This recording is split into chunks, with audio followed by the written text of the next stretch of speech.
நாத்து ரேஷன் கடையில சீரக சம்பா அரிசி மாதிரி சூப்பர் அரிசி போட்டானா அத வாங்கிட்டு ஓடி வர போறோம். எமக்க ஒம்போக்குல அணக்கம் கட்டாம இந்த குலாப் ஜாமுன் தின்னுட்டீரி. நாங்க ரெண்டு பேரும் வந்தோடனே நம்ம எல்லாரும் சேர்ந்து உங்க அண்ணி பிரியாணி பண்ணி வச்சிருக்கா. அது திம்போனே. சரிம்மா சீக்கிரமா போயிட்டு ஓடியங்க.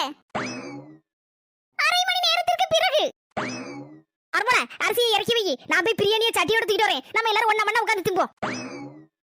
நாத்து நாங்க வர முன்னாடி ஒரு ரவுண்ட் விட்டுருப்பியே. அதெல்லாம் ஒண்ணு இல்ல அண்ணி. பிரியாணில ஒரு உருண்டை கூட நான் வாயில போடல. என்னடா இது உலக வரலாற்றில் முதல் முறையாக ஒரு அதிசயம் நடந்திருக்கு போல இருக்க. இவ்வளவு நேரம் திங்காமலா இருந்தாய்வா. மர்மோளா என்னது இதெல்லாம்? தலையில துண்டு கையில வெறும் சட்டி. மர்மோள ஒரு பிரியாணி கூட இல்லாம ஐயா மாமா அவளத்தி வாளிச்சு தின்னுட்டா மர்மோள. அடி சவுண்ட் பத்தபடி ஒரு குண்டா பிரியாணி ஒண்ணு தின்ன மாட்டேடி. அடிச்சறாதீங்க. நம்ம நாத்து ஒரு பர்க்க கூட திங்கலையா. தலைய தொங்கமா போட்டுட்டு இருக்க. என்ன நடந்துச்சு உண்மையை சொல்லு.